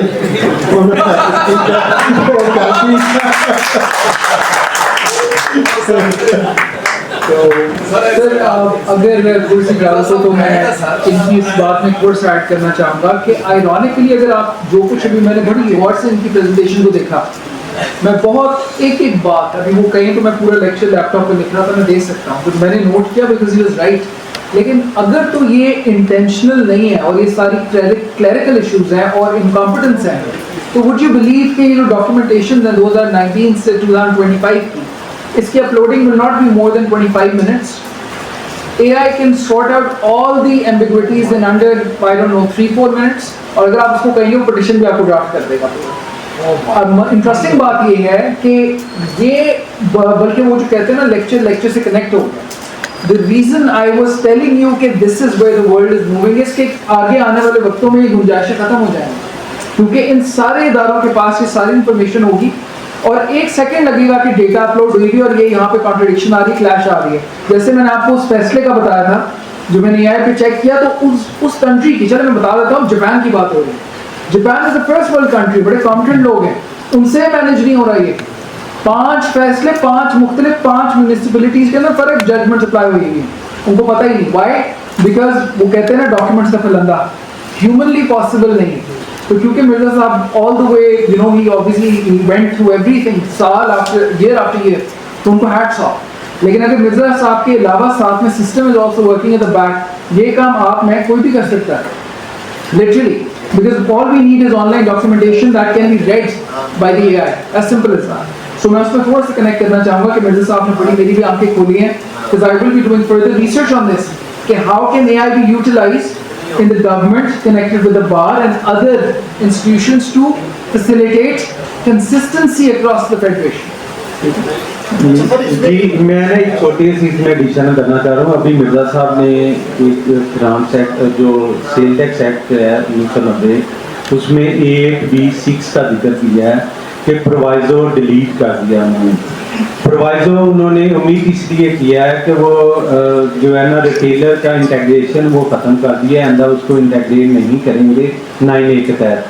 जो भी बंदा इंटेग्रेट होगा वो डिजिटल सिस्टम के इनवाइसिंग के तहत इंटेग्रेट होगा। और अगर देखें कि उसके साथ लिंक था वो कि अगर कोई रिटेलर इंटेग्रेट नहीं होता 9A वाला, तो उसका इनपुट डिसअलाउ होना था 8B6 में। तो अगर प्रोवाइजो था कि वो नहीं होगा तो वो उसका 8B6 आ जाएगा, प्रोवाइजो मीट हो गया। तो ये उनकी क्लैरिकल मिस्टेक है, इसको निकल जाना चाहिए कि ऑटो रिडेंडेंट हो चुका है 8B6 जो है, क्योंकि जब रिटेलर इंटेग्रेट ही नहीं होगा तो वो नॉन इंटेग्रेशन की वजह से जो है ना ये इशू था कि 8B6 लगना था। तो जब वो रिटेलर इंटेग्रेट नहीं होगा, उसका ला ही नहीं रहा, तो वो ऑटो रिडेंडेंट हो चुका है। और वो इनको लेटर लिख देंगे कि ये चीज़ें आपकी हैं, इनका बड़ा अच्छा लेक्चर है, इंशाल्लाह उसको देख के उनके पॉइंट जो है ना उनको ज़रूर हम सॉर्ट आउट करेंगे और उनको पॉइंट आउट भी करवाएंगे कि ये चीज़ें जो है ना ये आपके क्लासेस हैं, ये जो है ना वैसे ही पड़ी हुई हैं, इनको मीट कर दें ये, क्योंकि ऑटो रिडेंडेंट हो चुकी हैं कुछ चीज़ें, तो वो उन्होंने मीट करनी है उसमें से। इंशाल्लाह मैं कोशिश करूंगा और आपसे आज प्रॉमिस कर रहा हूँ कि ये लेटर जरूर जाएगा और आपको नज़र भी आएगा सोशल मीडिया में कि हमने उसको परसों किया। एक चीज मैं की बात है कि एक आपने वर्ड बोला है मिस्टेक, एक होती है illegality, ultra violence to the law. आपने जितनी मिस्टेक्स आइडेंटिफाई की हैं इधर कि जो कि आपस में जो है वो उनका डिफरेंस है, क्या ये अल्ट्रा वायलेंस है या मिस्टेक है? ठीक है, इसको जरा थोड़ा सा क्लियर कर दें। हाँ जी, ये मिस्टेक्स नहीं है, दो किस्म की चीज़ें। एक तो ये है कि ये टोटली इलीगल है, दीज आर नॉट लॉ। दूसरी चीज मिस्टेक, ऑनेस्ट मिस्टेक हमेशा हो सकते हैं, इंसानों से होती है, ये ऑनेस्ट मिस्टेक्स भी नहीं, ये फ्रॉडुलेंट किस्म की एक्टिविटीज हैं on the part of the FIR, कि ना उसने कैबिनेट को एतमाद में लिया, ना ही पार्लियामेंट को एतमाद में लिया, और ना ही टैक्स पेयर को लिया। तो ये उस कैटेगरी है। ये सर्टिफिकेशन जब भी हमने उसको इस्तेमाल किया है, कोई क्यूरी दिया या कोई क्वेश्चन किया है, उसमें बस रूटीन सा जवाब आ जाता है, कोई खास इंटेलेक्चुअल डेप्थ स्टडी का रिसर्च वर्क नहीं है। जब उसको क्वेश्चन डिफरेंट एंगल से करते हैं तो फिर वही जवाब आता है।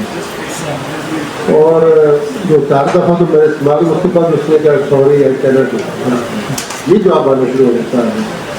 तो आई डोंट नो, पता नहीं आप कौन सी आर्टिफिशियल इंटेलिजेंस की बात करते हैं या हमारे पास वो ऐसी नहीं है, क्योंकि ऑब्वियसली हमारे क्वेश्चन डिफिकल्ट होते हैं जो हमसे रिजॉल्व नहीं हो रहा है, तो वही किसी से पूछेंगे ना टेक्निकल चीज़ें। इसमें सर एक बड़ा अच्छा क्वेश्चन है कि आप सब ऑफिस, जैसे कि मैंने पहले कहा चैट पे गए हैं, आप लोगों ने सवाल लिखे, अब यहाँ पर ट्रेनिंग आ जाती है। सो अब मैंने जब फॉर एग्जाम्पल चैट में इस्तेमाल करना होता है ना, पहले मैं पैरामीटर्स बनाता हूँ। पहला मुझे लिटरली कोई 5 से 6 मिनट लगते हैं कि मैं उससे बताता हूँ कि ये स्कोप है, ये लिमिटेशन है, ये जुरिसडिक्शन है, इस सवाल को पूछ रहा हूँ, ये इसका एक सिमिलर जवाब है।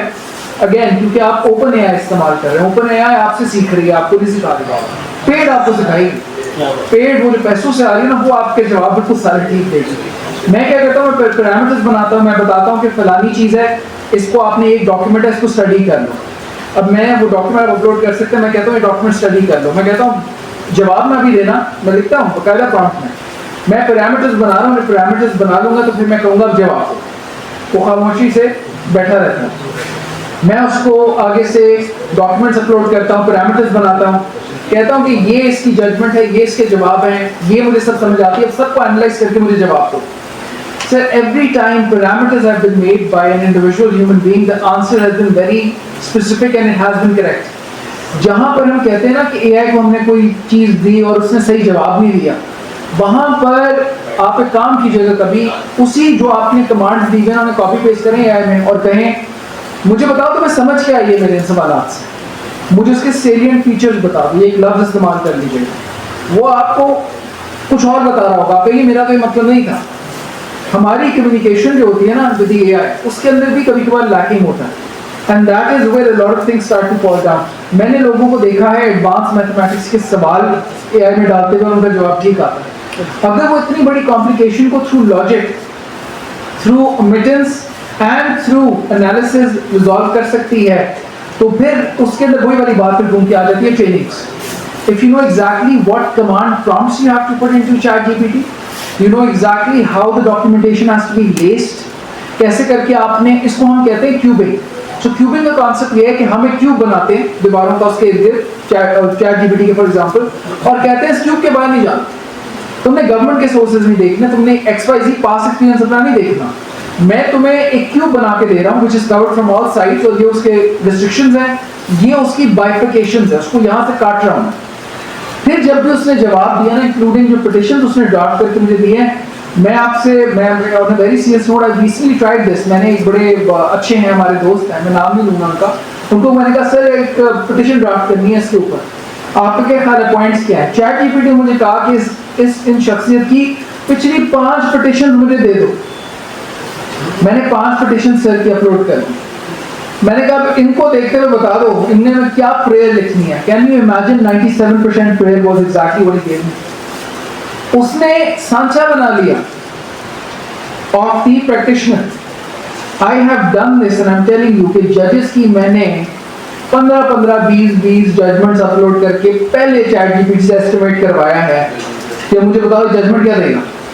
वो उनका बकायदा नीचे मुझे डिटेल देता है कि this is how he thinks और वो इसके ऊपर ये जजमेंट देंगे मुझे बस उससे। लेकिन अगर मैं ऊपर उनका नाम लिखूं और कहूं tell me what you will decide, this is the case scenario, it can not help you, you have to cube it. अच्छा, मैं एक और बड़ी इंटरेस्टिंग आप लोगों को बात बता रहा हूँ और ये मैं मेरे पास वो पूरी चैट पड़ी हुई है। जब पाकिस्तान और इंडिया का सारा मसला चल रहा था ना, मुझे याद है अभी ये जब हम लोगों ने काउंटर अटैक नहीं किया हुआ था, मैंने जो प्रोफेशनल सोर्सेज थी ना उनकी सारी डेटा चैट जीपीटी में डाली और मैं भी ऑब्वियसली सबकी तरह जला बैठा था कि यार ये तो बहुत ज्यादा औखे हुए हैं, हम कुछ कर ही नहीं रहे हैं। वो जब एक मामला चल रहा था मैंने कहा पाकिस्तान क्या कर सकते हैं। उसने मुझे को 5-6 प्रॉम्प्ट्स बताई चैट जीपीटी ने और उसमें से एक प्रॉम्प्ट ये थी कि ये मैंने तुम्हें बताया फ्रेंड, उसने मुझे एक सवाल लिखा, do you know India can escalate this. मैंने कहा इंडिया भी एस्केलेट क्यों करेगा, अभी तो वो अटैक करके गए। उसने कहा नहीं, इंडिया की हिस्ट्री को देखते हुए मैं बता रहा हूँ कि एस्केलेट कर सकते हैं या आपके अटैक से पहले अटैक कर देंगे। चैट जीपीटी की मेरे को ट्रांसलेट पड़ी थी। मैंने कहा अगर उन्होंने कर दिया तो हम क्या करेंगे। कहते हैं फिर वो आप लोग ये मिलिट्री टारगेट्स और ये सब कुछ ये करेंगे। एग्जैक्ट ऑब्वियसली वो ये नहीं बता सकता किधर क्या मारेंगे, लेकिन सर कैन यू इमेजिन उसी रात को पता चला कि वो नूर खान पे आ गया और सब कुछ हुआ। तो हमने फिर काउंटर अपना सुबह ऑपरेशन लॉन्च किया and the kind of answer that we gave back to them, so it was very similar. That is how advanced AI becomes once you start cubing it. लेकिन उसको आपको मैनेज करना आना चाहिए, उसके लिए आपको ट्रेनिंग चाहिए ताकि देखें एक बड़ा सिंपल सा सवाल है, ये सारे जितने उस्ताद यहाँ बैठे हैं बता सकते हैं। एक स्टूडेंट जो काबिल होता है ना, उसका सवाल जो होता है ना, जो सिखाने वाला होता है ना, उसको और एक लेवल पे पहुंचा देता है क्योंकि वो सवाल कॉम्प्लिकेटेड होता है। अगर एक आम सवाल पूछेंगे, आम इंफॉर्मेशन डालेंगे, वो आम जवाब देगा। अरबी का एक तो वर्ड भी है, उसमें सवाल अनसफुल इल्म। जी, ये आप बिल्कुल वो मैं उसी की तरफ आ रहा था।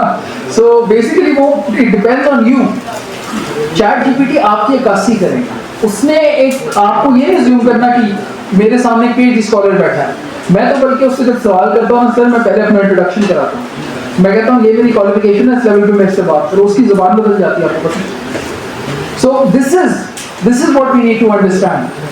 यही वो ट्रेनिंग है जिसकी बात हो रही है कि बेसिक अगर लेवल पे आप लोगों को आ जाए तो I kid you not, आप लोग ये फिगर आउट कर सकते हैं 70 to 80% of the time के what a judgment could be, what are the ways that a judge will come to the conclusion that he wants to। और इसको हम जब पढ़ाई कर रहे थे बाहर तो हम कहते थे इसे बैकवर्ड jurisprudence एक कॉन्सेप्ट होता था, फैसला पहले लिखा जाता है जस्टिफाई बाद में किया जाता है। So ये वो उसको ही अप्लाई कर रहा हूँ। I hope that answers your questions. Baig sahab के जो उन्होंने सवाल किया उसका जवाब मैं किसी और तरीके से देता हूँ ताकि सिर्फ समझाने के लिए कि ताकि बेग साहब आप नेचुरल लैंग्वेज का इस्तेमाल करें, क्योंकि हमें कम्युनिकेशन में बहुत सारा प्रॉब्लम आता है। आप नेचुरल लैंग्वेज में बात कर लेंगे जैसे हम बात कर रहे हैं, अभी बात कर रहे हैं, इसी तरह से उसका माइक ऑन कर लें, उसके साथ आप इसी तरह से कम्युनिकेट करें, आपको इसी तरह से पता है। मेरे ख्याल में ज़्यादा बेहतर आसान हल है। जी जी बिल्कुल, बात करें, लिखे मत, आप इससे बात नहीं कर सकते बेसिकली। अगर आप उसका वॉइस फीचर ऑन कर दें और सिर्फ पहले सवाल मेरे से पूछ लो उसके बाद जवाब देना, तो आपको 15 सवालों के अंदर आपकी पर्सनैलिटी असेसमेंट करके जवाब दें। सर साहब मेरा आपसे सवाल है कि जब आपका इलेक्शन हो रहा था तकरीबन 50-60 बंदों को मैंने उसको मनाया कि ये आप प्रैक्टिकल पोर्शन करवाएंगे, इनकम टैक्स का, सेल टैक्स का, पीआर का और एससीपी का, लेकिन उस पर अभी तक कोई अमल नहीं हुआ। तो कुछ 60 बंदे मुझसे पूछते हैं, मैं क्या हमें जवाब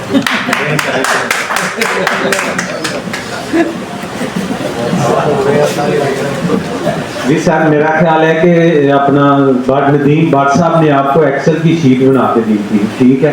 और नेक्स्ट जो थर्सडे है उसमें प्रैक्टिकल ही रिटर्न पे सारा आपका होगा, थोड़ा सा वेट कर लें, हौसला रखा करें। मैं कहता हूँ कि मैं जो कहता हूँ वो करता हूँ, ठीक है।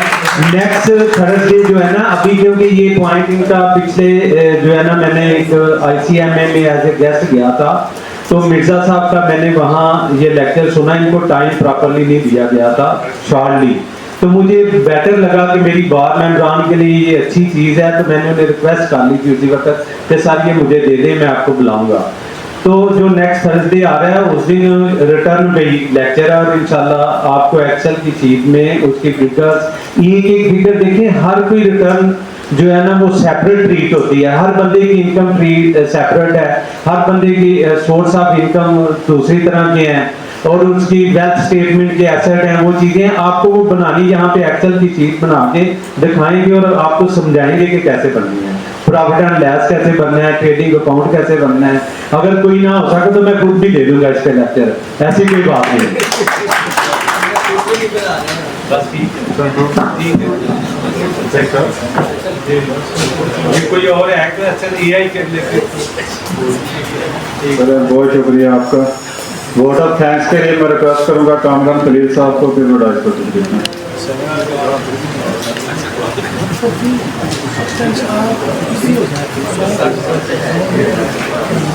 अस्सलाम वालेकुम, बिस्मिल्लाहिर्रहमानिर्रहीम। बस थोड़ा सा मैं 2-3 जो है ना सेंटेंसेस के अंदर या 1-2 मिनट के अंदर कि बेसिकली जो आर्टिफिशियल इंटेलिजेंस है ना, तो इसको आप एक एज ए टूल के तौर पे लें, ये नहीं कि उस पर हमने कोई डिपेंड करना है कि जनाब इसने, वो आपको हेल्पिंग हैंड इतना जबरदस्त है कि मैं आपको पर्सनल एक्सपीरियंस बता रहा हूँ कि हमारी 25 साल की प्रैक्टिस एक साइड पे है, और मैंने पिछले 6 माह से या 7-8 माह से बच्चा एक हायर किया है जो कि इस चीज के अंदर एक्सपर्ट है, और वो मेरी प्रैक्टिस का जाविया चेंज हो गया सारा। तो आप काइंडली इसको अगर ऐड करें। दूसरा, जब हमने स्टार्ट किया था टैक्स प्रैक्टिस, मुझे अपना याद है कि जब मैंने पहली दफा एनटीएन के वो परफॉर्मे देखे ना, तो मैं हालांकि I have done the BSc with double math physics मैंने किया हुआ था, तो मैंने कहा यार मुझे एनटीएन नहीं बनाना है पूरी जिंदगी, तो इतने वो काम। लेकिन जब आप किसी भी काम को करते हैं, practice makes a man perfect, आप उसके अंदर उतरते चले जाएं, आपको 4-6 माह में वो चीजें, अल्लाह पाक का निजाम है कि वो सारी चीजें आपको खुद ब खुद इंशाल्लाह आ जाएंगी। तो ये इसको जरूर अपनी जिंदगी के अंदर जो है वो ये प्रोफेशनल एक्टिविटीज के अंदर लेके आए। और today's lecture was very good. Fiza sahab का भी माशाल्लाह बड़ा ज़बरदस्त उन्होंने एनालिटिकली चीज़ों को बयान किया, तो आज काफ़ी जो है ना हमने लर्न किया।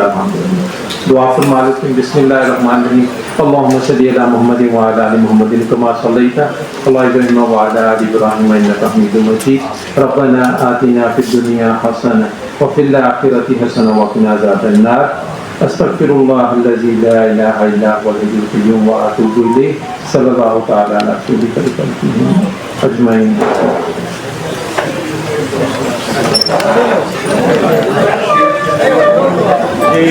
सीनियर्स के डिस्ट्रीब्यूशन के लिए काइंडली आप स्टेज के सामने तशरीफ लें।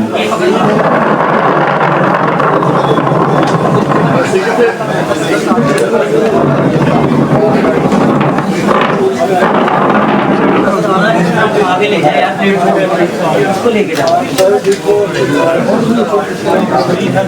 जी, मैं रिक्वेस्ट करूंगा president law tax bar association Rana Mohammad Asif Rana sahab से कि वो आज के chief guest honourable member ATI Zahid Sikandar sahab को सीनियर पेश करें।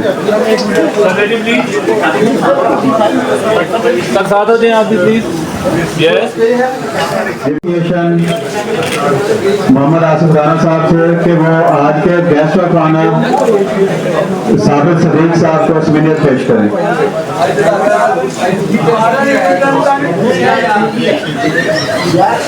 Sir ready please, excuse me sir, ये रेडी,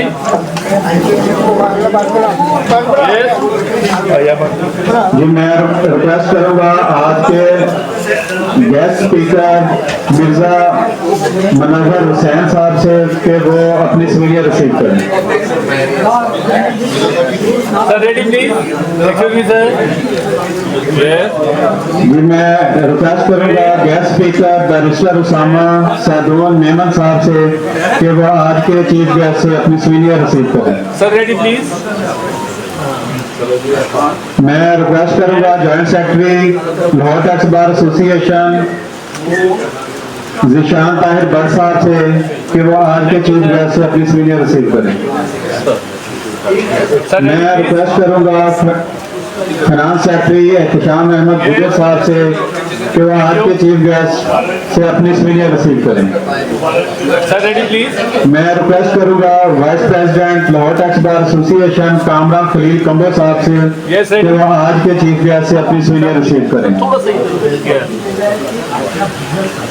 मैं रिक्वेस्ट करूंगा president Lahore tax bar association Mohammad Asif Rana sahab से कि वो आज के चीफ गेस्ट से अपनी स्वीनियर रिसीव करें। मैं रिक्वेस्ट करूंगा general secretary Lahore tax bar Mian Asad Hanif sahab से कि अपना सवीनियर रिसीव करें। चीफ गेस्ट से अपना सवीनियर रिसीव करें Mian Asad Hanif sahab. Ready. Thank you sir. Sir please. Yes. Ready please. Yes. Thank you sir.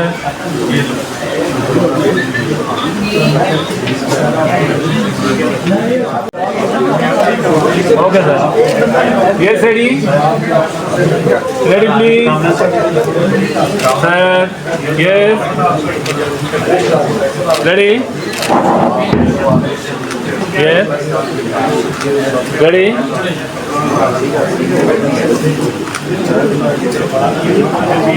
Thank you sir. Thank you.